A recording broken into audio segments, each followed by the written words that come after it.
Welcome back, everyone, to the Suit Yourself podcast, part of Finish First Media Team. My name's Austin. I'm co-host number 1. Joined tonight by co-host number 2. Brandon Alessio. Both co-hosts, no lead host, just in case anybody wanted to know. Today is Tuesday, September 29th, 2020, the year of terrible. Brandon, how are you doing today? I'm doing well enough. How about you, Austin? It seems that you have lost the suit tonight, the jacket. What's happening? It just gets so hot in here. And just for all those listening at home who do not have a visual, which is available on YouTube, Brandon is not wearing a suit jacket tonight, and so he is not suiting himself. But anyway. No, I'm not suiting myself tonight, unfortunately. I'm just going to ask Brandon our traditional, very quick question before we move into the show. What's the best part of Frozen 2? Beats me, man. I've never seen that movie. Okay, fair enough. The fact that I didn't have to hear "Let It Go" on the radio all the time when it got released, like I did with the first. Fine, movie. I will switch the question of the new Star Wars trilogy. Which movie has the most redeeming factors? And you get 10 seconds. Yeah, probably 7, but that's not saying much because it actually establishes some 5 decent seconds. ideas. However, the later one just step on them and ruin them, but at least start something cool. 7 final answer? Probably, but the bar was set low. Perfect. Thank you very much. Again, welcome everyone. On today's show, we will be discussing the games of Week 3. We will be breaking them down, going over a little bit of injuries, as well as providing a look into who you might want on the waiver wire. We are going to try to run through the games a little quicker than usual, as we say at the beginning of every show, and probably go longer than we do. But we might just do it this time, though. Brandon's not suited, and if we do go out there and have it shorter, leave a like. Do something. I don't know. So I just wanted to start on the bigger injuries very quickly. Once again, I provide the caveat every single week that I am not a doctor. I am not providing any form of prognosis here. I'm just telling you what I'm reading. So, we're going to start with mostly the bigger names. We have, obviously, Jamal Adams suffered a groin strain in the second half of the Cowboys game. He is on the Seahawks defense. Just something to note going forward for people playing the Seahawks. Thought that was of note. Chris Carson, he left the game and did not return after he suffered a sprained knee to some extent in the fourth quarter. Dirty play. It actually was a dirty play. Yeah, I did not like how that play looked. Yeah, if you need one more reason to hate the Cowboys, did an alligator roll. Yeah. Not something you like to see. 3 seconds after he was down, so it literally had no effect on the play. It's like, get out of here, dude. Get out of here with that. Travis Homer, though, might be getting some run for all you deep dynasty fellows out there. Next, we have tight end Dallas Goedert for the Eagles. He suffered an ankle injury in the first quarter, did not return. He is expected to miss some time. If I recall correctly, he fractured his ankle. Yeah, I moved him into the starting lineup for him to get hurt on the first drive. How much fab did you spend after you dropped him? I spent about, I think, 30 on him, which is awful. Folks, you just hate to see it. You really do. And I got 1.2 points out of him this week, too, which is no good. So it looks like Deshaun Jackson was ruled out with a hamstring and ankle injury, or with a hamstring, excuse me. On the 49ers end, tight end Jordan Reed, part of our first team all injured. He made a guest appearance, what seemed like. He was gone for a while. He is out with a knee and an ankle, and if I recall correctly, I believe it was looking like 6 weeks. Oh, my word. I'm reading an article for some reason from 2 days ago, and I believe as of today it was about 6 weeks. Looking for some new ones here. We have Falcons wide receiver Russell Gage. He did not return against the Bears after sustaining a head injury. I believe he had a concussion, so his status for this week might make him unavailable. We had a lot. Same thing with Deontay Johnson of the Steelers. He also had a concussion, so his status for this week is again we do not. It's kind of up in the air there. Tariq Cohen tore his ACL. Secured the bag though. So secured the bag. It doesn't make the injury better, but it makes the life better. Just makes everything better, I guess. Colts wide receiver Michael Pittman Jr. exited early with an ankle injury. Tampa Bay's receiver Chris Godwin suffered a hamstring injury. Biggest waste of a draft pick thus I believe he is out. It was stated as a multiple-week injury. Oh, my word. So that's great. It's a tough scene for people like me who went McCaffrey Godwin because we've got nothing out of either one of them. Yeah, it is pretty tough, Cortland Sutton. Another thing of note, the Rams offensive tackle Brian Bulaga, he was a longtime Packer, and he was very good on the offensive line. Packer great. He is out with a back injury. Just trying to see if we have anything else. I believe those are going to be the major injuries. Obviously, there's a lot more injuries, but those are... What about Dawson Knox and the Buffalo Bills? Well, I guess I suppose I did not consider him in my He might return this week. Okay. Well, yeah, thankfully, stud Dawson Knox may return this week. So those are a little bit of the injuries. We'll address. There's probably not going to be a whole lot of waiver wire to do with them, but we'll come back and take a look at those. Maybe they'll be on the waiver wire. We're going to jump right now into the recap of this week. I'm going to go ahead and pull open my sheet here. We're going to start with game number 1. This was a Thursday night football game. This is going to be the Dolphins-Jags. Dolphins took this one 31-13 in what was a hard-fought battle. Brandon, were you surprised by the outcome of this game? I know you're a big-time Gardner Minshew guy. I honestly was. Minshew didn't play horrible, but he definitely didn't play well. The Dolphins are weird because week 1, they did not – actually, the Dolphins might be a tad underrated. Oh, jeez. Just a tad. Because, again, everyone views them as a pinnacle of ineptitude. Oh, Fitzmagic sucks. They got nothing, blah, blah, do blah. We? And that's fine. But I think of the Jets, Giants. Well, now we do because they just won.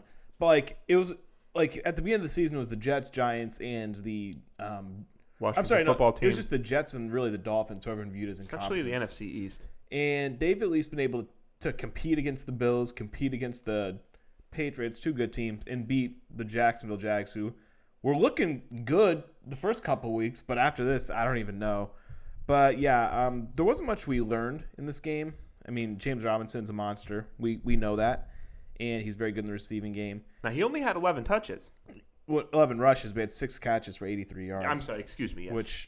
And they were losing the majority of the game, too, which he kind of got game scripted out. He had 11 of the 13 running back carries, which is good for him. But Jordan Howard, again, 3 carries for 1 yard and a touchdown, which is the most maddening play of all time. Mike Gaskin didn't look that great. But again, when you compare him to Jordan Howard, he looks like an absolute monster. Miles like that. I mean, 22 carries for 66 yards, really. I think if nothing else, he's definitely solidified himself as the guy you want to own. Oh, absolutely. No, Jordan Howard. And 5 receptions as well. Yeah, let me just pull it up. Jordan Howard on the season has 16 attempts for 12 yards in 3 touchdowns. Like, this dude.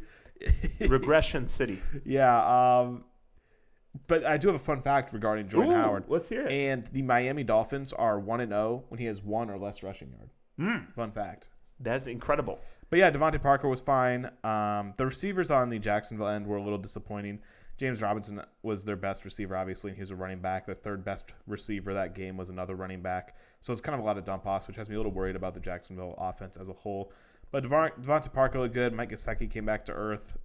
Still got the touchdown, though. Yeah, he did, which saved him. But yeah, this game, it really leads you to believe that Devontae Parker is the only receiver you should really own. Myles Gaskin is the only running back you should own. And I was thinking Isaiah Ford earlier. Preston Williams might be good pickups for deep leagues, but anymore, I just don't think this offense is going to sustain more than one guy. And Chris Thompson, his value, I feel like, is going down because you have him as that catching running back, and James Robinson is doing a much better job. So, would you be willing to play either Gaskin or Robinson in your starting lineup? No, yeah, Robinson, absolutely. Is he an RB2? Robinson's arguably an RB1 this season so far, especially with all the injuries.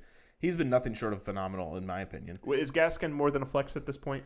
Gaskin's about the flex area. Like, I'm just trying to pull it up now. Regular season, 200 yards, which is through 3 games. He's on track for about 1,200 rushing yards. And his receiving yards is 130, which is on track for, 600? So, I mean, at this rate, which I know it's only 3 games, Robinson's on track for almost, give or take, 1,500 to 2,000 all-purpose yards. And he has 3 touchdowns through 2 games. So, I mean, which is on track for 16 touchdowns. Like, he's been sneaky good this year. Can he sustain it? I don't know. But he's looked very good. And he's the reason why they got rid of Fournette, I assume. And for what it's worth, I would probably make sure that if you have the depth, I would probably hold on to Keelan Cole and probably Chenault. Oh, yeah, no, I just don't have much faith starting them in the future. But, yeah, like, again, with literally with people dropping like flies, you need to keep a hold of any healthy guy you got. All right, so we will move on to the next game. The next game we have is one of our favorites of the week, Bears-Falcons. The Falcons have once again, in miraculous fashion, like clockwork, managed to lose this game, final score being 30-26 Bears. Multiple times the Falcons had opportunities on defense to stop them. I believe there was a couple dropped interceptions at the end of the game, and it's just a disaster. I don't know how the Falcons are doing this, but they're must-watch TV at this point. Yeah, they are the Chargers of last year. And in notable fashion, Mitch Trubisky did get benched for Nick Foles, who came in, threw almost 200 yards with 3 touchdowns and 1 interception. Again, probably should have been an additional interception, but hey, it didn't happen, so we're not going to count it. For what it's worth, I would not consider Nick Foles to be a good option going forward in the standard league. I mean, he's a better option, but again, that's not saying much. Mitch. I would not want to have Nick Foles on my team in a standard league. 2 quarterback or something, he might be an okay throw in there, but I still don't think he's very good. Matt Ryan had a little bit of a hard day as well. 9 for 38, 238 yards, a touchdown and interception. 19 for 38. 19, excuse me. Yeah, I'm not sure what I said there, but 19 for 38. A little bit of a rough day for him, and by a little bit, I mean definitely a little bit of a hard day. Todd Gurley from the ground looked pretty good. Yeah, Gurley definitely looks okay. Brian Hill, definitely the number 2. I think he's probably worth owning as well. Another thing that's interesting with Todd Gurley is the fact that he, again, had 1 catch for 2 yards. It seems like every game he has 1 catch for less than 5 yards. He's definitely not doing much work as a receiver, so Which used to be his his edge, and now he doesn't have that edge. He's clearly not the guy he once was, but he's kind of turned into a little bit more of a power back at this point. But he's still playing fine. You're going to roll him out there, but obviously he's very limited ceiling at this point. Allen Robinson finally returned. Well, I would say that's more because of Nick Foles, but and the Falcons defense. But I hate to say it, but I think that Nick Foles is good enough to give Robinson a lot more value than he currently has now. Yeah. So I like Robinson a lot more than I did. 13 targets, 10 receptions, 123 and a touch. Great game. That's what you want from him. That's what you drafted him for. Thoughts on Jimmy Graham? I do think – I'm being dead serious. I think you can do a lot worse than Jimmy Graham. I mean, dude's putting up touchdowns all over the place. I think he had an opportunity for one more that he almost got, if I recall correctly. It honestly makes me sick. But he's 6 for – he had nine targets, which is the second most on the team. 6 for 60 with 2 touchdowns. So, again, I'm not sprinting out there, putting on my fab, trying to start him, but you can do a lot worse at this point, especially with how much of a dumpster fire tight end tends to be. I'm not trying to toot our own horn either, but what did we say about David Montgomery last week? We said not to play him. I don't think – nobody thinks David Montgomery is very good. We said not to play him, and he's just a guy. 14 carries for 45 yards. I mean, that being said, 2 catches for 9. It's a tough scene. Not a great day. I did just want to make note that I would probably hold on to Anthony Miller if I had him. I'd probably pick him up if he was available as well. Well, yeah, I mean, even in a half PPR, full PPR, he ended with 12 points last week. So, yeah, I mean, he's getting a lot of end zone looks. Hasn't he had back-to-back walk-off touchdown weeks? Or I shouldn't say walk-off, but I think he's had the game-winning touchdown back-to-back weeks, which is pretty wild for him. But I think touchdowns in the season, so he could have. Nick Foles helps him out a lot too. He's one of those guys I don't really trust though, because he has 6 catches on the year and 2 touchdowns. So I mean, 6 catches for 120 yards and 2 touchdowns. I mean, that's getting into like AJ Brown territory. Hayden Hurst, I still don't know what we're doing about him. 1 catch on 1 target for 1 touchdown for 1 yard. So he's either one of the best options out there or one of the worst. Oh, excuse me. He had 3 targets, not 1. So a lot of value there. So interested to see how that works for him. As somebody who owns him, I might be looking for a different option there. But, yeah, I don't have much outside of that. Brian Hill's probably going to be a waiver wire pickup and make sure Russell Gage is owned if somebody drops him because of the concussion. So yeah. All right, moving on to our next game. We have Rams versus Bills. This ended up being a good game. Hell of a game. The Bills took this game 35-32 on a BS pass interference call that should have won the game for the Rams. But, hey, here we are. Bills Mafia will not admit this, but no. Brandon, would you like to go ahead and lead us off on this There one? are a few takeaways. Obviously, both quarterbacks are worth starting. That goes without saying. Devin Singletary looked good. Granted, there was no Zach Moss, but he still looked really nice. Darrell Henderson as well seems to have secured the lead back role somehow. Oh. I don't really understand how. Week 1, Malcolm Brown looked terrific. So then, all right, so week 2, we're going to give Darrell Henderson the ball nonstop and keep doing that. But he seems to have secured the job. And as somebody who owns Malcolm Brown and Cam Akers, this is very upsetting. But moving forward, Cole Beasley, like we said, at least like I said last week, he's at least worth a roster spot, and even in a deep flex league because he had a very nice game. I'm trying to look through. John Brown did not show up. I do want to add that I think that Moss is worth holding in a deeper league, and I have him still. He might even be a guy that you send a trade, just anything for him if he's not dropped yet, or if he has been dropped. I think he's a good pickup as well. for later in the season, just for whatever that's worth. Stephon Diggs also is proving, again, to be very, very good and very good for the Bills. He opens up the pass game a lot for them. Cooper Kupp and Robert Woods showed up. Higbee kind of came back to earth with a 2-point conversion in there. He was able to have a decent day, although he didn't have much work coming his way. One thing that is very noteworthy, I guess, is just – or maybe not even noteworthy. This is, from a Bills fan, very surprising, and that's the – leap that Josh Allen's taken this year. He has looked a lot better. He has, I believe, what is it? I think 11 touchdowns, something along those lines, and 1 interception. And his 1 interception was this week, and it was 100% not his fault. Like, his receiver got it, and coming down with it, the guy literally just took it out of his hands. So he should have 0 interceptions. So he's gotten his turnovers down. He's throwing for a ton of yards, much more accurate. And I think that's also some of the credit comes to Stephon Diggs just being actually wide receiver 1, which he never really had. But yeah, it's there's a lot of good players on both these teams who are worth owning. Did John Brown get hurt? I think he's a guy we might have overlooked. Did he get hurt? Because I know he had 0 points. I feel like he got hurt, but we need to look that one up. At least on the Rams side of the ball, it's good to see Cooper Kupp kind of take his – the game he had yesterday was kind of the – who steps up with John Brown out for week 4? Okay. Yeah, 2 days ago, the game Cooper Kupp had, it was one of the ones that we expected him to have all season. I think he's back, so to speak. 10 targets, 9 receptions, 107 and a touch. That's kind of what we were expecting out of him, high volume. And especially down the stretch, he was the guy they were leaning on when they were trying to make their comeback. Him and Robert Woods are very good. I think they're the only two you want to own outside of maybe holding on to Higbee. I like Higbee. He's a shot in the arm, though. If you need a touchdown chance, then put him in. But outside of him, I don't know too much. Or, outside of that touchdown opportunity, I don't know too much. Any last second thing on this game or not really? They're both, I'd say, 2 top 5, top 7 teams. I like that game a lot. It was a good one. Yeah, definitely a good one. We could see it's a matchup you almost could see again later on. Yeah, Bills almost choked that one away. Next game we have was the Washington football team versus the Browns. The Browns take this one 34-20. What was an incredible game. Yeah, just and I say that sarcastically.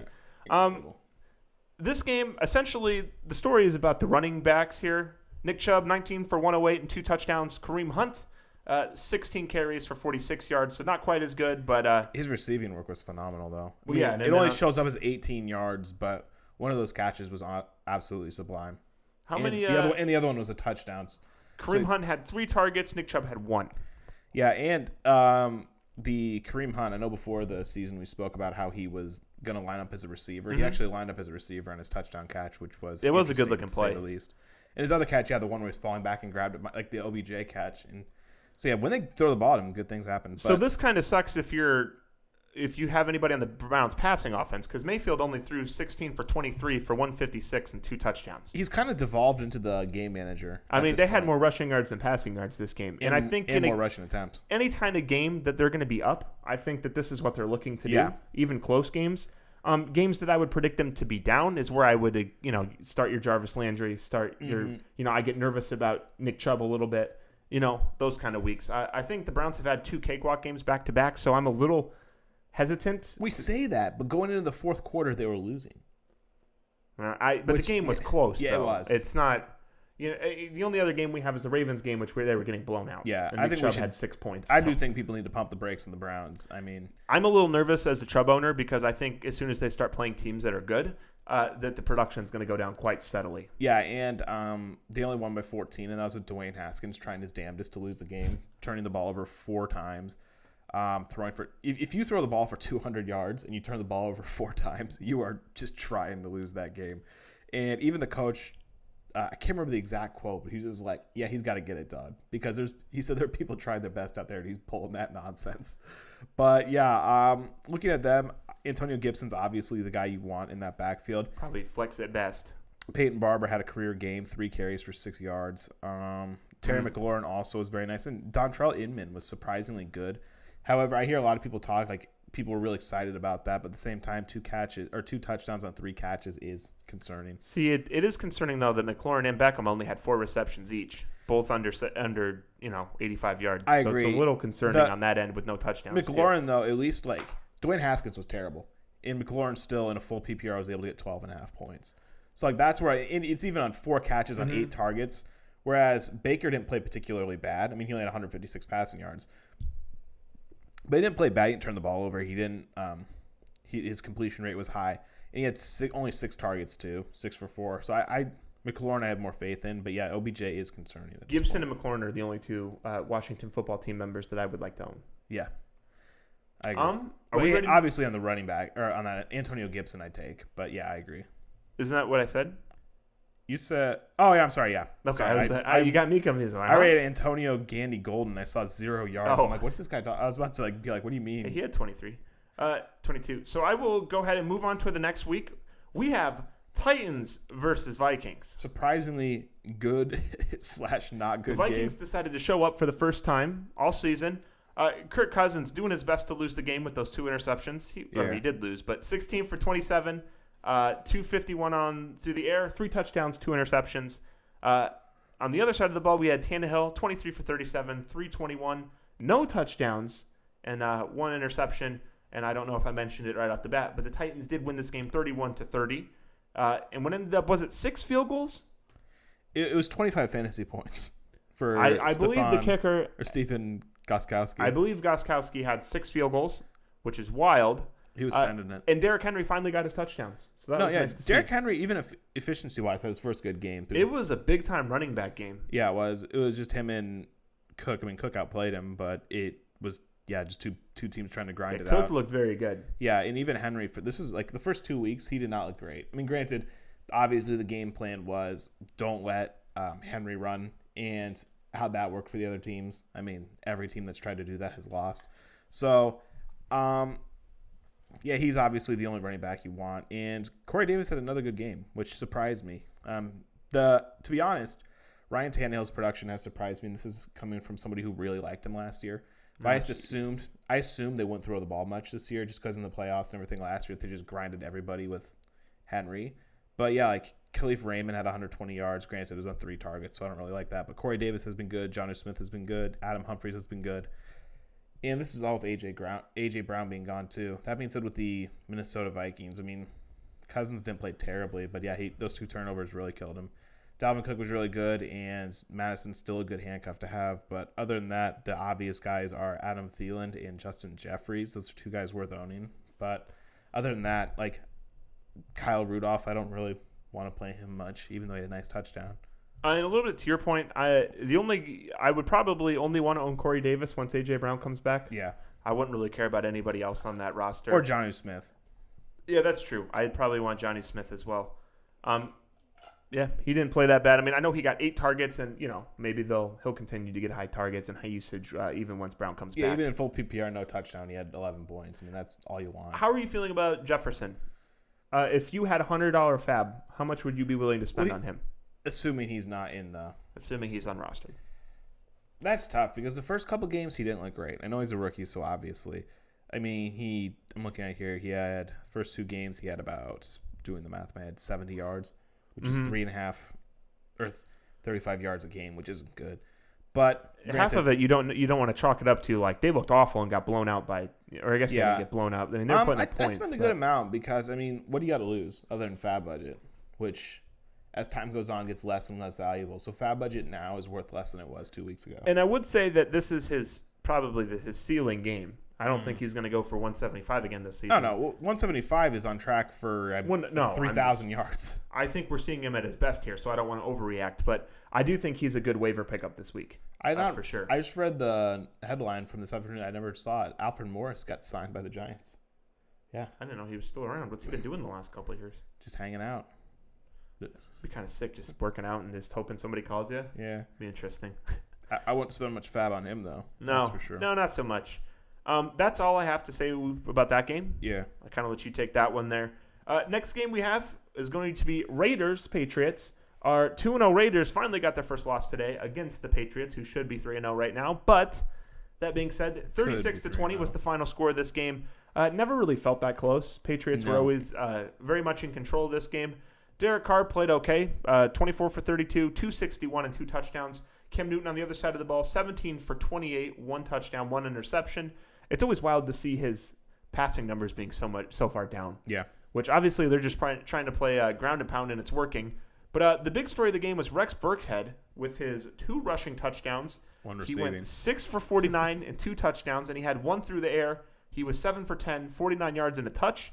Sony Michel actually had 9 for 117 on the ground, no touchdowns. This is just further evidence on how pathetic the Las Vegas Raiders defense is. If you go out and let Sony Michel and you let Rex Burkhead yam on you, you got a problem. That's not so good. But Burkhead really had himself a day. He kind of does this every year until he inevitably gets hurt. He'll have a couple good games here and there, then he'll get hurt, unfortunately. But outside of that, there really wasn't much. If you own Julian Edelman, that was a tough day for you. Edelman with the 2 for 23 on 6 targets, so that one's a little weird. Tough day for Darren Waller owners too. Went from having 15 targets to 4. Hunter Renfrow, I think he's worth owning. He went 6 for 84 on 9 targets and a touchdown. I think he's worth owning. I'm not saying you'd play him every week, but I think he's a good fill-in flex spot. Outside of that, there's not a whole lot. Josh Jacobs looks pretty good as normal. I expect him to get in the end zone next week. I think we overrated the Raiders a little bit like we do every year when they... A little. But I think the Patriots, the real story here is the Patriots are going to beat you by any way that you have a weakness. I mean, not only that, Derek Carr's been surprisingly competent too, even in this loss. He's still... I'm not saying you should play him, but with bye weeks coming up, he might be a decent option. Yeah, that's definitely true. I also expect Cam Newton to bounce back next week against the Chiefs. He still had 9 rushes today, and I obviously think he's going to have to put some points up next week to stay competitive. So, any other thoughts that you had on this game? Just to pump the brakes on Rex Burkhead. I can see people getting really. Is he worth picking up? I mean, if you can get him for free, you might as well. But he's not worth a ton of fat budget, in my opinion. Ooh. And so the one note that I would like to make is I do think with the their rookie running back Harry, I believe he's going to be coming back relatively quickly. He is a guy that I would pick up preemptively. I know most people have kind of written him off or they don't know who he is. So he's a guy that within the next – I need to read the report and see when they think he's coming back. But he's a guy I would try to pick up a week ahead of time just to make sure he was on my team. Sony Michel, I know he had a big rush this week, but he sucks. He's not very good. No. So he's the worst David Montgomery. So anyway, that's going to wrap up that game. We're going to move next to the 49ers versus the Giants. 49ers won this game easily without any of their starting roster, 36-9. I think the Giants are the dumpster fire that nobody wants to talk about. It's always Jets this, Washington football team that, even little Dolphins in the mix. Everybody always thinks, oh, Danny Dimes, Giants know what they're doing. Giants are bad. They're just a sorry franchise. That's all they are. And the saddest thing, I'll let you finish. Saddest thing is they are one game out of the division lead. NFC least. Way to go. Well, yeah, that's because the team has won. How embarrassing is that if you're the Cowboys? Danny Turnover again. They should be 0-3 too. Danny Turnover again shows up with his 2 turnovers and no touchdowns. Which was one of those a fumble? Yeah, which is the least surprising thing of all time. I haven't heard many people talking about this, but I want to know when people are going to stop believing in him. It's just bad. This team, I'm just looking at it, and you're going up against Nick Mullins, a quarterback Nick Mullins, starting running back Jerick McKinnon, with the lead receiver Brandon Ayuk, and you're getting half their defense is hurt, and you're getting beat by 27. At what point do you just? I don't even know. Just sell the team. This is pathetic. Kyle Shanahan is so good. Yeah, and it goes just to show the whole culture and the whole coaching as well. The New York Giants, talent wise, at least on the offensive end, I'd argue are relatively even at this point with all the injuries on the Niners. And they still can't even they have 1/4 of the points. That's an embarrassment. And I don't even know what they got to do because I don't believe in Danny Dimes. They have no running game. Their receivers are getting thrown to by Danny Dimes, so there's no hope for them getting the ball. At this point, I think this is a Jet situation, a.k.a. don't play a single person. No, I think that's where we're at. I would not start anybody on the Giants. I know that we just saw Alfred Morris got signed, so I can see people go, "Ooh, Alfred Morris." Freedom. Well, yeah, not only that, but it's so what? I would hold Slayton, I'd hold Tate, and I'd hold Ingram. I wouldn't bother probably with – I mean, I guess if you have a running back, you maybe would hold it, but I don't feel confident. Deion Lewis had 11 yards. But maybe Devontae Freeman? This is bad. This is just very, very bad. I would not start any of them next week in any format, DFS, anything. On the receiver side, I think Jeff Wilson's worth picking up. And obviously McKinnon. But, I mean, Jeff Wilson, 12 for 15 with a touchdown. Not great. He did have 3 catches for 54 yards and a touchdown as well. Yeah. Outside of that, McKinnon looked good as well. 3 for 39 in the passing game, 14 for 38 and a touchdown on the ground. So I think Jeff Wilson and McKinnon are sadly both playable in the flex spot, or if you're just decimated at running back. What sucks for the Giants, too, is name one bright side. Yeah, there's They have not none. much going on. There's no bright side. They are screwed. Shout out Sanu. Yeah, with his big one catch. At least our franchise player has a torn ACL. Like, what bright side is there? There's nothing. Yeah, neither one of these teams for the moment has anybody really worth going with. I would say, like we talked about with Harry on the Patriots, I would say the Deebo Samuel might be a sneaky pickup as well. He's going to be coming off the injury list soon, so he's one of those guys I need to check, and I should have checked.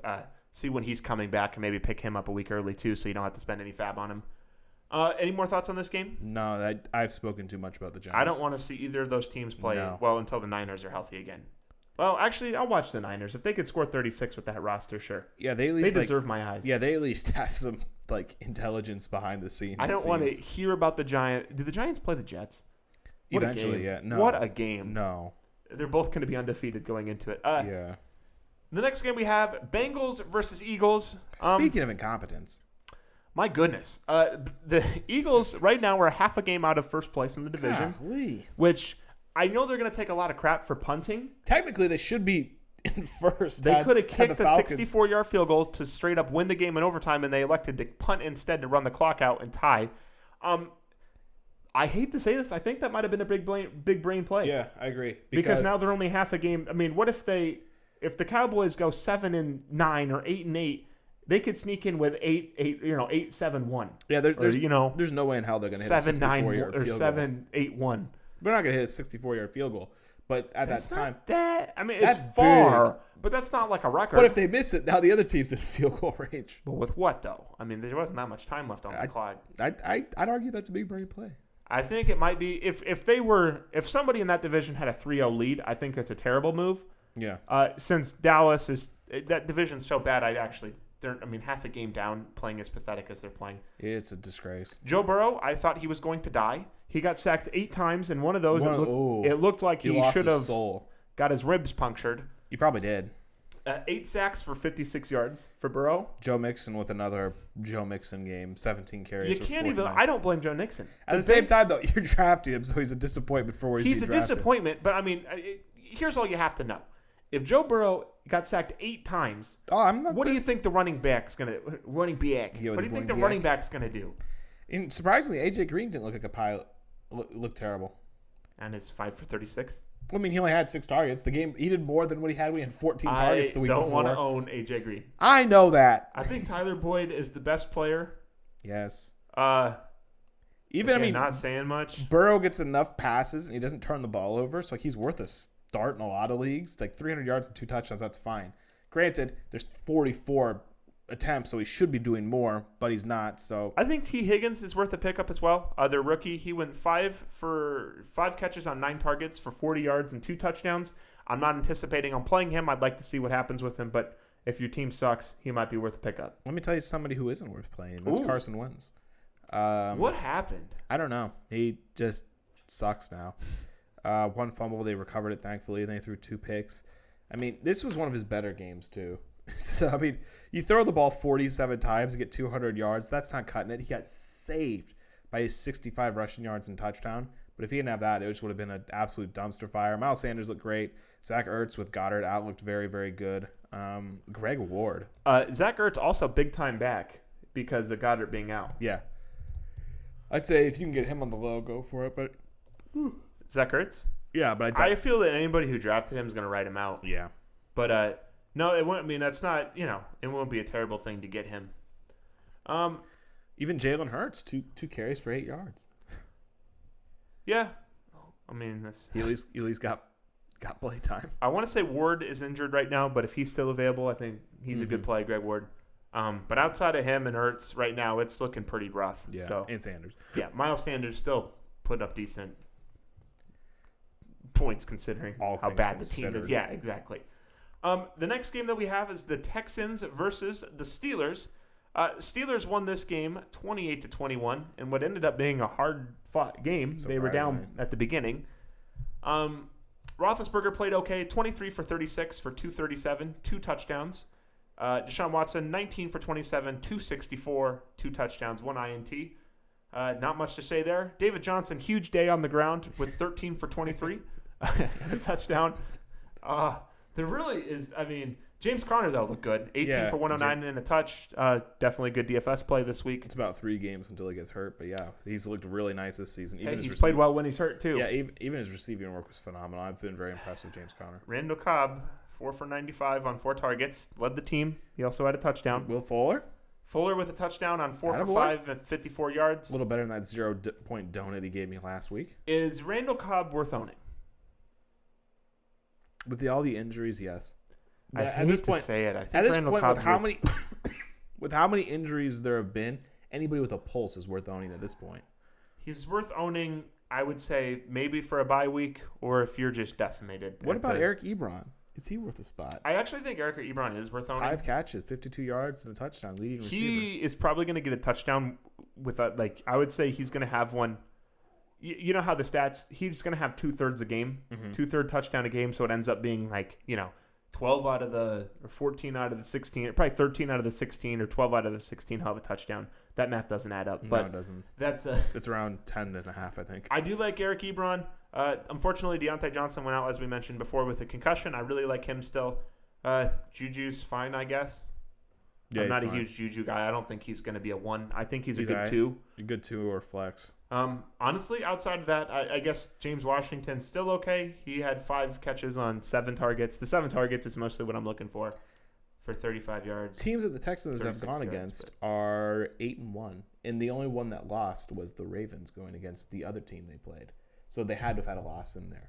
But I think that also goes down to who the Texans are, and they're always one of those teams that, in my opinion, just aren't good enough. Yeah, they're just not good enough. Everyone's like, oh, everyone's so excited. There's like, oh, this could be their year. But when you look at them, they're not in that upper tier, and they're 0-3 against teams that are like around the same level, a little better than them.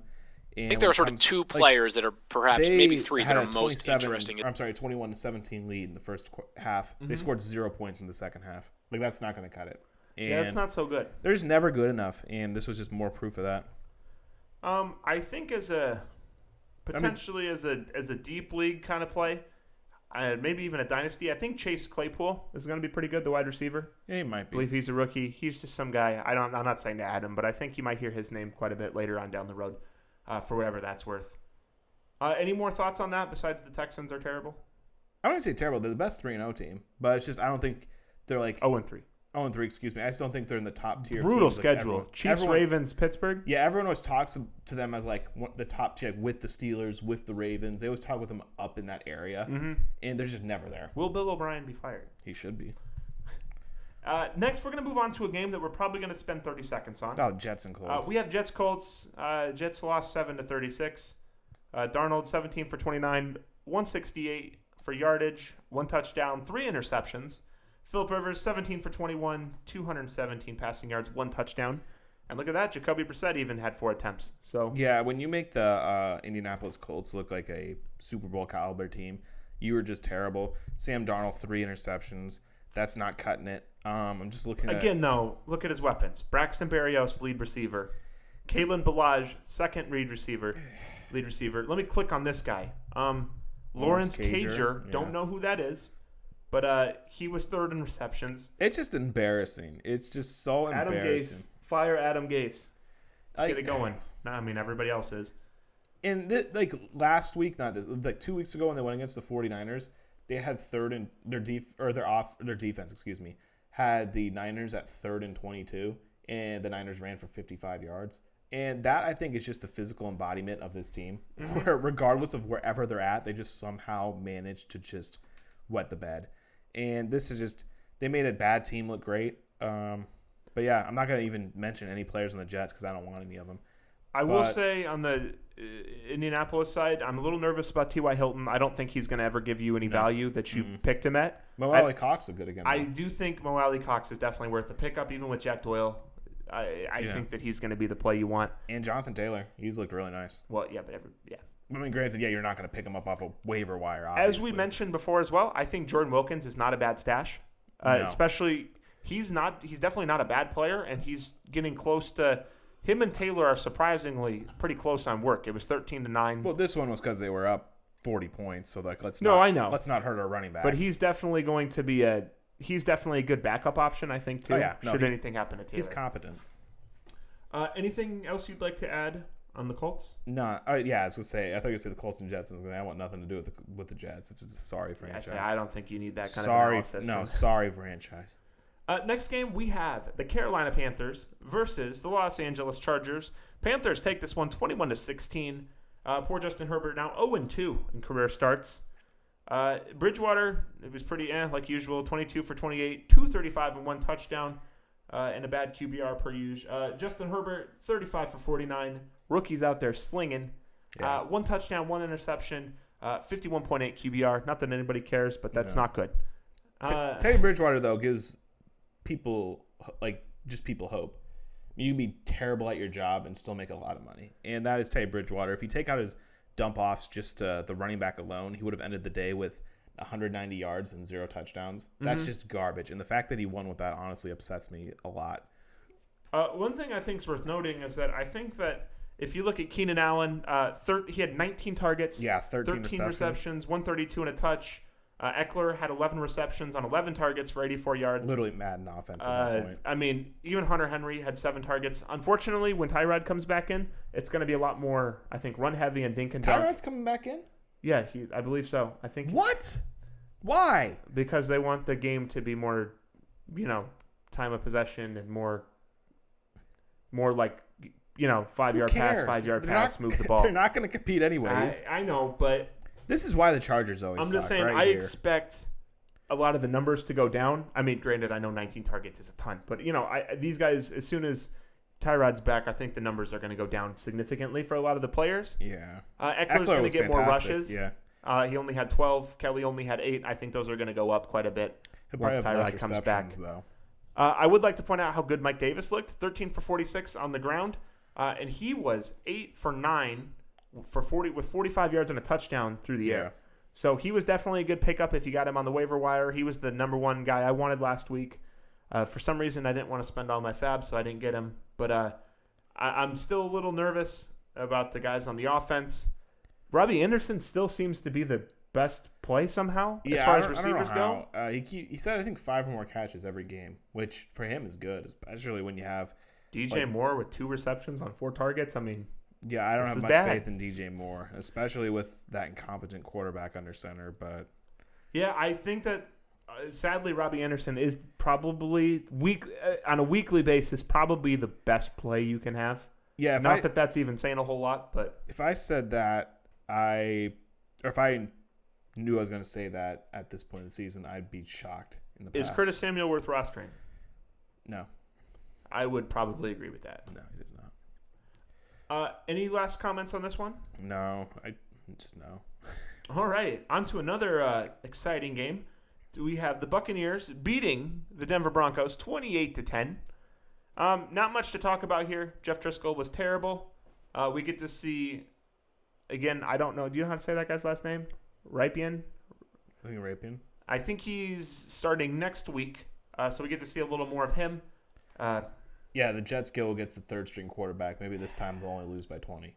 Again, I think that maybe Judy and Fant is probably startable as a low-end tight end. Judy, if you're very desperate at the flex, but I would not start. As somebody who owns him, I will not be starting him and not even thinking about it. The Broncos are really disappointing this year. I know it's because of injuries. They're missing their quarterback. They're missing their wide receiver 1. So obviously it's due to injuries. But it sucks. I wanted to see them good this year, and I thought they'd be good. Mm-hmm. Yeah, Tom Brady, for what it's worth, Driscoll did have a 21.8 QBR rating. Tom Brady. Goodness sakes. 25 for 38 for almost 300 yards, 3 touchdowns. He did have a 52.8 QBR for reference. Ooh. I'm done talking about QBRs now. Ronald Jones led the way, 13 for 53. Leonard Fournette back down to 7 for 15. Again, we are not starting Leonard Fournette outside of a basketball league. I think the big takeaway here with Chris Godwin's absence is I think Scotty Miller is going to be a good play moving forward. I'm not saying he's a wide receiver 1, but I definitely think he's worth rostering, spending some decent fab on, and he's a good flex option. I just want someone to explain to me what is going on with Mike Evans. 2 catches, 2 yards, 2 touchdowns. I thought he was kind of hurt, but still, like, I'm looking at. Let me pull up the yards real quick. He has 10 catches through 3 games, so about three catches per game. He has exactly 100 PPR monster. He has 108 yards, which has him on track for 500 yards, which is not good. But he's on track for 21 touchdowns. So I don't know what's going on with him. And don't start Gronk yet. Let him have a couple. And I say that as like he did really well. He's no, 6 for 48. We have someone in our league who started him 3 weeks straight. Yeah, don't start. Don't do that. Don't do that. Especially when they have O.J. Howard, who's significantly better. Man, that Ripon guy had a fumble and an interception on 9 attempts. Dark days in Denver, dude. That's just dark days. Well, it depends how you look at it. Well, I guess do you like Drew Lock? Because maybe you'll get Trevor Lawrence. Well, I guess at this point, there's a little solace in it, as in it can't get any worse. So, I mean, I guess. And I guess they're going against the Jets, too. So they actually might be able to compete this week. Unfortunately, I did hear Joe Flacco, quarterback of the Jets, is out for another week with a neck injury. So, looks like Sam Darnold's still in there. I will say as well, better days ahead for Melvin Gordon. Yeah. 8 for 26. They just didn't give him the ball. Any last second comments on this one? No. I do think the Bucs are a bit overrated, but that's about it. Yeah, I agree. I think their defense is very good, though. That's an underrated thing. I saw them as a top, like on a lot of people's top 5, so I'm not seeing that yet. I just don't think Brady makes a lot of mistakes, and their defense is good, so I think they're always going to be in games. And I think that they're still going to get better as the weeks go on. But next game that we have is Detroit versus Arizona. Detroit won this game 26-23 in what was a bit of a shocker. Brandon, to your credit, I do tend to agree with you that Detroit is better than their record. Yeah, they're significantly better. They should have beaten the Bears week 1. They should have beat the Bears. So they should be 2-1. And I guess their second game was inexcusable, and they're terrible. I'll give them that. They did lose to a team that apparently I did not think the Packers were going to be that good, but they did lose to what seems to be a good team. So I definitely think they're back. Kyler Murray, 23 for 35, 270 yards, 2 touchdowns, 3 interceptions, which was definitely a big deal. He was 5 for 29 and a touch on the ground. Matt Stafford, 22 for 31, 270 through the air, 2 touchdowns. So not a bad game for him either. This game was all about... I'm sorry. I was just going to say, go ahead. As a Kenyon Drake owner, I'm getting a little nervous. 18 for 73 is not this bad. Lions defense is the worst rush defense in the league, and he still didn't get it done. Yeah, I would be nervous in the sense of it's more of like a... What are you doing? I wish I didn't draft him as early as I drafted him. Kind of nervous. Yeah. He's clearly not the guy we thought he was going to be, but he's still going to put up decent stuff. I mean, I know it's early too, but it's going to be a little hard with as much as Kyler runs, I think. I mean, he did get the rushing touchdown. It's like Cam. Cam's going to just steal a lot of touchdowns on the goal line, and that's going to make things a little hard. At the rate he's at right now, like if this plays out throughout the rest of the season, he's projected for about 1,200 yards and 5 touchdowns, which by no means is bad. But for in a lot of cases, a first round pick, it's really disappointing. Adrian Peterson, 22 for 75. Carry-on was the next highest rusher with 3. Not only that, he had 22 of the 26 running back carries, which as somebody picked him up off the waiver wire week 1, that honestly is very encouraging. And we do have a fun stat. When Adrian Peterson gets 22 carries or more, they are 1-0. So wow. Maybe they'll do that every game. Incredible stat. That being said, though, Kenny Galladay and T.J. Hockenson both look really good. And I would say I would probably still hold Marvin Jones on my bench. Yeah, even Hodgkinson, he seems to be good for about 50 to 60 yards on around 5 catches a game, which isn't bad, and he has 1 touchdown through 3. So he's good for around the 8 to 12 points a game, I think. Which again, for a tight end you picked up in the 13th round or whatever, that's not bad at all. And I believe that did Kyler Murray throw 2 pick sixes? I know he threw 3 interceptions, but I don't know if they were pick sixes. No, it looks like they weren't. I was just trying to. I did not personally see the game, so I was just trying to see how they got to 26 with 2 touchdowns. Kyler Murray is one of those guys who's been relatively disappointing this year. I just think that Cardinals, the record's nice, but the players themselves just haven't really done it much. Kyler was supposed to make that big leap, and he really hasn't yet. I still think that Kenyon was supposed to, and he hasn't. I know it's only 3 games. They're still looking, they're still 2-1. Yeah, I mean, I wouldn't panic yet, but I do think that they're not a top echelon team. If that makes sense. I think they looked like it through the first couple weeks. Like, ooh, these guys aren't bad, and then this week, maybe we should slow it down. The Cardinals are not who we thought they were. No. Speaking of not who we thought they were, Cowboys versus the Seahawks. Cowboys lose again. They're exactly who we thought they were. 31-38. Dallas just likes to lose with a lot of points, apparently. They should be 0-3, but they are 1-2 thanks to the efforts of the Falcons, defying statistics. Dak Prescott, 37 for 57. That's a lot of passing for those who don't know. 472 yards, 3 touchdowns, 2 interceptions. Russell Wilson, on the other hand, 27 for 40, 5 touchdowns, 0 interceptions. So Russell Wilson, obviously, with a little better day, he just didn't throw the extra 17 times, which means a little bit there. Chris Carson looked nice until he got hurt, 14 for 64 on the ground. Zeke, 14 for 34, which I guess if you're throwing 57 times, that's going to happen. But he did get a touchdown on the ground. Michael Gallup showed up in a big way this week. Cedric Wilson did too. 6 for 138 and a touch on 9 targets. The week I play him in 3 leagues, but He finally showed up. He kind of traded spots with CeeDee Lamb. Lamb went 5 for 65 on 6 targets. Mari Cooper, 9 for 12 for 86. So if you own him, you'll love to see the 9 receptions. Mm-hmm. And as Brandon mentioned, Wilson had himself a day, 5 for 7, 107 yards, 2 touchdowns. Is he high on your pickup list this week? No. Or are you not touching him yet? No, there's too many mouths to feed. And he was able to get this production on 57 attempts. It is a lot of attempts. And he only had 5 catches. So, I mean, there were 32 other completions throughout the game. So, I don't like him yet. No, I agree. I would say that he's definitely in the watch category. Or, if he was free, I might pick him up depending on what my roster looked like, but I would not invest much into him at this exact moment. DK Metcalf with another 62-yard bomb. But do you expect Gallup to continue this, or do you think he's going to be an every other game kind of guy? So, continue this. Well, 138 yards is on track for 2,000 yards in the season. Do I expect that? Absolutely not. I'm saying, do you expect 100 and a touchdown relatively frequently? But he was averaging 6 fantasy points a week prior to this, and he's going to exceed that. So I think he was down the first couple weeks, and I think he's going to be on an upward trajectory. Do I expect him to be the number 1 guy? No. The Cowboys' defense is so bad that I think they're going to have to pass a ton. So I think that's good for him. But as you mentioned, there's a lot of guys running around. And it's usually you're going to have to get lucky. It's either Lamb or Gallup who's going to get that, well, apparently, or Wilson. But Ezekiel Elliott's been very disappointing to me this whole season. Like, this game was just a microcosm of that, too. He had 14 carries for 32 yards, which is not good. And then he had 12 targets. Guess how many yards he got out of the 12 targets? 24? 24. Like, that's just not cutting it. And when it's a 7-point game, had he shown up, they probably could have won that. He gets a lot of his points from just straight usage, and he's always going to get that usage. So, it's just kind of one of those things. It just is what it is. It just seems like, even last week, he fumbled the ball 3 times. Like, he's just not sharp this year. Yeah, definitely struggling a little bit, it would seem.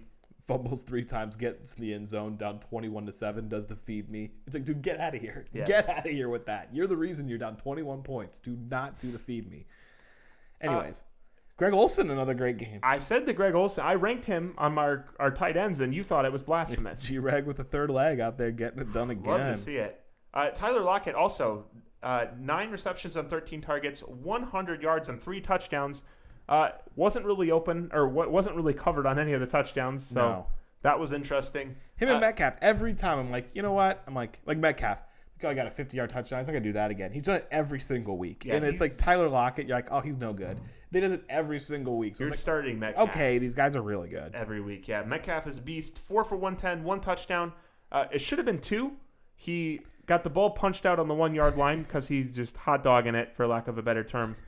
Should have finished the day with 2 touchdowns, but, I mean, not a bad day. Yeah, he's on track for 1,600 yards and 16 touchdowns right now. Well, it should have been 17, but yeah.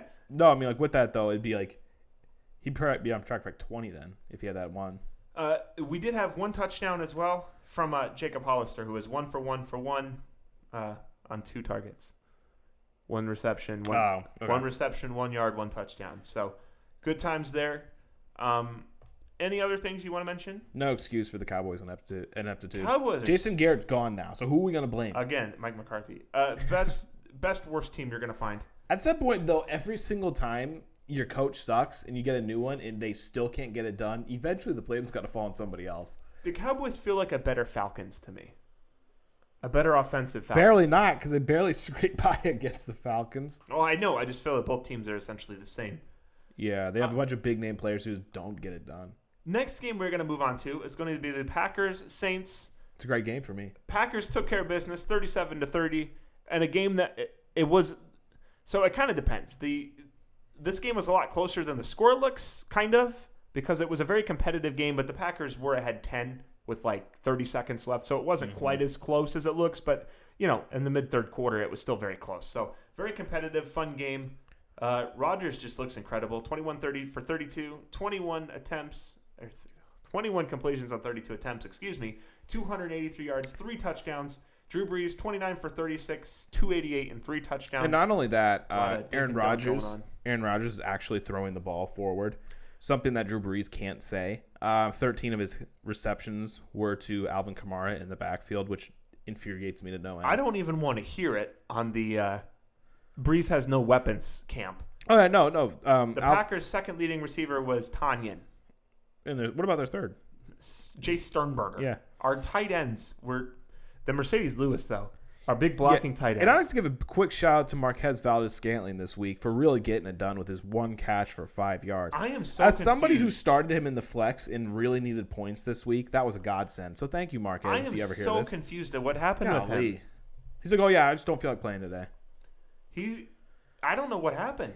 If Iowa State legend Alan Lazard could get 146 yards, Marquez Valdez-Scantling can get more than 5. Yeah, and I don't even think that's a hot take.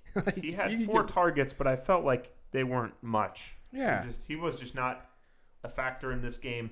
Like I said, I was not expecting all 3 tight ends to be this heavily involved. But and not only that, Drew Brees with his 288 and 3 touchdowns probably had the least impressive 288 and 3 touchdowns game I've ever seen. Alvin Kamara. His QBR and his passer rating was higher than Aaron Rodgers, which just goes to show that box score is not everything, because he was looking like Teddy Bridgewater out there. Or less bad Teddy Bridgewater. The Alvin Kamara 52-yard play broke my soul. In that, it was a nice play by Kamara. Tackling. It was a nice play by Kamara. Don't get me wrong. Oh, it was. And that's not a hater. Horrendous tackling. But he didn't do much. People just they just hey, let's just jump and hit him in the just with an arm out, and just hit him on the side. It's it's not going to get him down. I don't know. He's just jogging. Haven't you seen his balance drills on Instagram? Yeah. Don't you know? Strangely enough, Latavius Murray had double the carries that Alvin Kamara did for the same amount of yards. Yeah, definitely a little interesting there. Shout out Taysom Hill, though. He came in for that. Taysom Hill. Oh, my goodness. No, I saw this thing. It was a post. Catching the ball, playing QB, running the ball, and apparently fumbling. Taysom Hill can do it all. And it's supposed to be a little dig at Taysom Hill for the fumble. In what world is 2 carries for 6 yards and 1 catch for 1 yard doing it all? That's doing literally nothing. He got a rush. He got a pass. No, he was playing quarterback. He's just out there running around. I'm going to say he did a good job. 1 catch for 1 yard? Anybody in the NFL could get out there and get 1 catch for 1 yard. So to say that he could do everything is absolute blasphemous. If you can only get out there and get 1 receiving yard and 6 rushing yards, guess what? You can't do anything.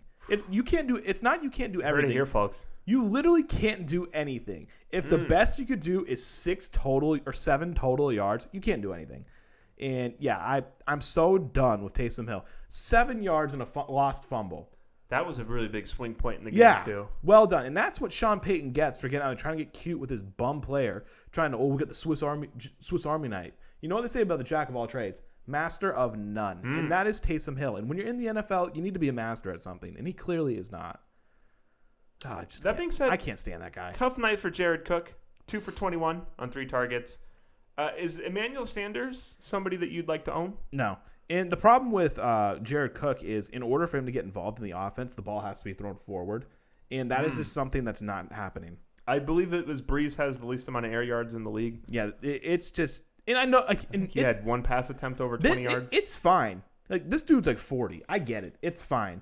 But I just get annoyed when I see boneheads like Skip Bayless saying why Drew Brees outplayed Aaron Rodgers up next on Undisputed.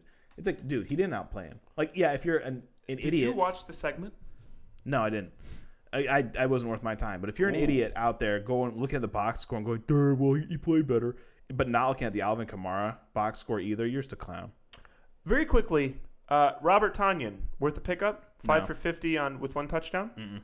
Jace Sternberger, worth a pickup? 3 for 36? Well, I guess, if they replace Valdez-Scantling. They're tight ends, by the way. Oh. Still no. Alan Lazard, 6 for 146, 1 touchdown and 8 targets. Worth a pickup? Yeah. Even with Devontae out? Okay. How much fab? Maybe 25, 30. Is he better or worse than MVS the rest of the season? I don't even know what MVS is. Like Marquez Valdez. No, I know that. Like week 1, like 16 points. Week 2, 9 points with a drop touchdown, and then week 3, 5 yards. Like I don't even know what this guy. I don't know. Yeah, it seems a little bit hit or miss. If I had to guess, I think I think that he's going to have the lower floor of the two, but he's going to have the higher ceiling. If that makes sense. Yeah, Marquez. I feel like Lazard's going to get you probably 8 to 10 points every week. I don't want to talk about Marquez actually because he lost my week last week. Well, that's a great transition because we're going to move on to our final game of the week, Ooh. which is the Chiefs versus the Ravens. Chiefs take this one 34-20 in a game that was never close. No. Outside of the opening kickoff, we'll say. Patrick Mahomes getting it done 31 for 42, 385, 4 touchdowns, no INTs. Lamar Jackson 15 for 28, 97 passing yards, 1 touchdown. I said I wasn't going to do it again, but QBR of 40.4. This is not good enough. Jackson also had 9 for 83 on the ground. I did not realize how fast he was. Nah, He literally looked like Michael Vick in 04 Madden. Yeah, not bad for a running back. Mark Ingram led the way on the ground with carries anyway, 7 for 30. Gus Edwards, 4 for 39. J.K. Dobbins, 1 for 6. Gus Edwards hasn't been looking bad, and unfortunately, still a mess out there. That backfield is a disaster. Still a mess. I don't want to play any of them. Unfortunately, I'm in a league. I have to play Ingram. Sad times for me. On the Chiefs side of the ball, Clyde Edwards, 20 for 64. It's kind of what we expected. He had nowhere to go, Good. Not too much on the ground outside of that. His receiving work was impressive. Darwin Thompson did have a nice fumble. Yeah, he shows up as I'm going to get the ball twice and fumble it. Not a good look for him. And then leading the way through the air, Travis Kelce, 6 for 87 on 7 targets. Great game for him. Definitely had a nice game. McCall Hardman showed up, 4 for 81 with a touch. I still don't want him on my team. No, I don't. I knew you were going to ask me that, but it's the broken coverage play. Tyreek Hill, 5 for 6 for 81 yards and a touchdown. 77. Oh, excuse me. I was reading Hardman. Yeah, 5 for 77 and a touch. Obviously, that's kind of a floor game for him, but he got the touch, so can't really complain too much. I think he has a touchdown every week, too. Yeah, Tyreek Hill's very good, but that offense is very good. Sammy Watkins actually doing something outside of week 1, 7 for 62 on 8 targets. He led the team with targets, so he seems to be... It didn't feel like he was getting thrown the ball much. Yeah. Granted, 8 targets isn't a ton either. He gets a lot of stuff down the middle, and they're never sexy targets. It's like 10 yards, 10 yards, 10 yards. It's like, and he gets tackled pretty quick. Yeah. He doesn't have much yak from what I've seen. Watch, I'll be completely wrong on the stats, but it doesn't ever look like he's doing too much. Baltimore receiving side, Mark Andrews was targeted 8 times, only brought down 3 catches. Hollywood Brown, 2 for 6. He dropped a pretty easy touchdown catch. I mean, it was a poor throw, but he probably could have had it. Yeah, he probably should have had that one. Lamar was definitely off last night compared to the last couple weeks. He did not look that good. It's because he's playing a competent football team. J.K. led the team 4 for 4, 38 yards. That's nothing you want to say. Nick Boyle got the lone touchdown through the air. No, I hear Lamar Jackson. You referred to the Chiefs as his kryptonite. And the reason the Chiefs are his kryptonite, I think, is because the Chiefs aren't stupid. Because take week 1 for instance. The Browns had 2 turnovers within the 15-yard line. So that's free. Those are 2 free touchdowns right there. The Chiefs didn't turn the ball over other than that one fumble, and their offense is so good where the defense that Jackson can usually lean on gets just negated. I mean, 7 out of the 20 points came from a kickoff return. And this is the kind of team that they tend to struggle against is when the offense can't shut them down and when their defense can't shut the offense down. The defense can't shut them down. Yeah, they got nothing because they can't establish the run. But the other, when they lost in the playoffs last year to the Titans, Titans defense played very well, and their offense was shredding. And their offense played, And Lamar's not very good from behind. He's great up against bad teams or when he has a lead. When Lamar goes, this team's my kryptonite, it's just no. This is what happens when you play a good team. Because we've seen this happen time and time again in the playoffs. When you're not playing the Jets, they don't look very good. Mm-hmm. I mean, I just don't have much faith in them because, for instance, I saw people before the season projecting the Baltimore Ravens go 16-0. That is ludicrous. They're good. But what are they not going to play the Chiefs? I don't know. They expected them to beat them, but it's just when their defense isn't going up against an average offense, they get torched. I mean, the Chiefs could put up 34 on them. So then when you put up 34, that means Baltimore's probably going to be playing from behind, and they can't do anything when they're behind. Lamar Jackson looked absolutely terrible last night. He did have 2 fumbles. Only 1 was lost, just for the record as well. And just, about 50% completion rate. Completion rate on 3.5 yards per attempt. Per attempt. If you're going 3.5 yards per attempt, your completion rate needs to be 90%. I mean, this was a defense that got shredded by Justin Herbert, who got told 2 seconds before the game started. Exactly, playing, so. And it's just head-scratching to me because it seems like this might be a Lamar Jackson rant, but when everything isn't going perfectly for him, he doesn't show up. When his running game isn't getting 300 yards, he's not going to win. When his defense doesn't get him 2 touchdowns consistently, he's not going to win. And I think that just happens when he plays against good teams. Like, Kansas City just isn't stupid enough to turn the ball over in the 10-yard line. No, I agree with you on that. I did want to. That's all I have for that game. Mm-hmm. I did want to mention that Brandon did forget to read the lines today. That's for tomorrow. Oh, good call. Yeah. Yeah, I didn't forget anything. Yeah, look at me. I forgot how our segments work. I forgot what day it was. Oh, it just happens now. Believe me, after that line segment, I went out and I put $42, which was all the account in my money in my William Hill account.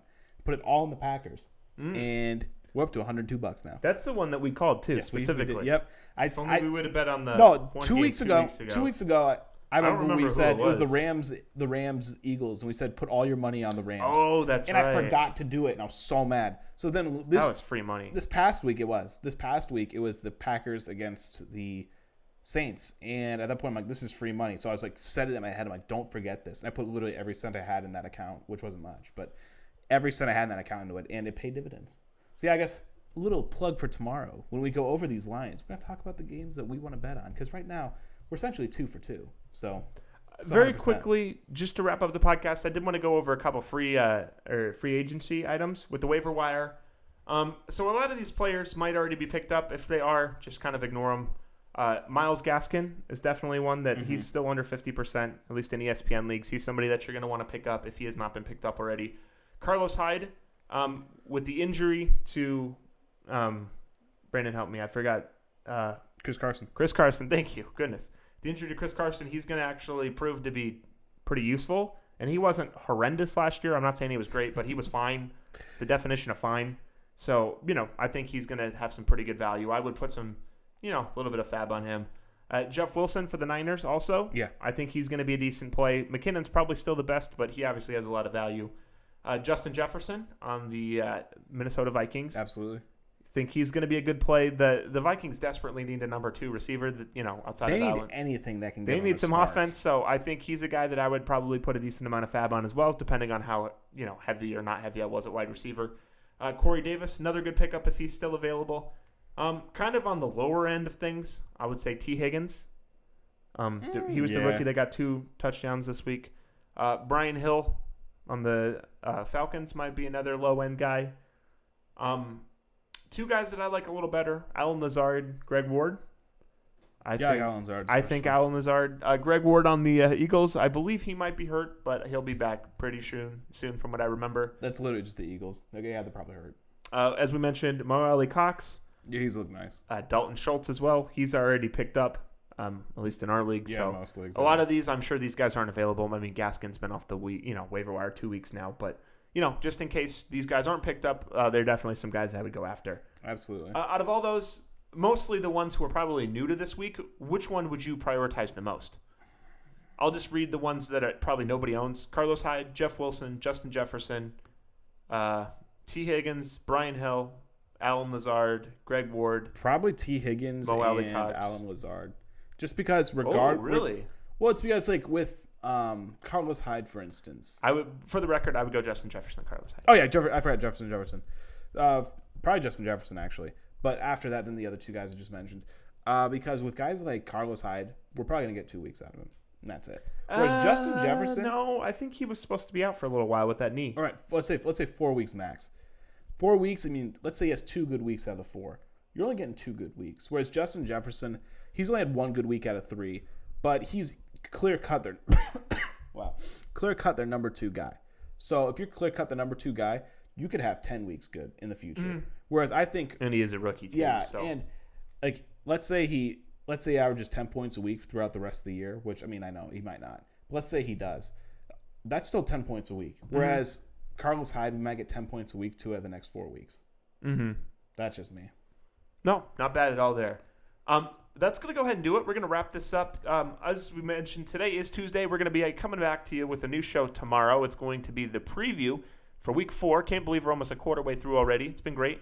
Brandon, would you like to tell very, very, very quickly the people where they can find us? Quick every time. You can come find us it's not on quick Suit every Yourself time. Podcast, on Apple Podcasts, and on Spotify, Suit Yourself Podcast. Or, you know what, if you're on YouTube, just go to Suit Yourself Pod. Just do it already. I mean, what do you got to lose? Click that subscribe, the bell notification, like the videos. And if you're watching this in video format, click that like button too, even if you hated it.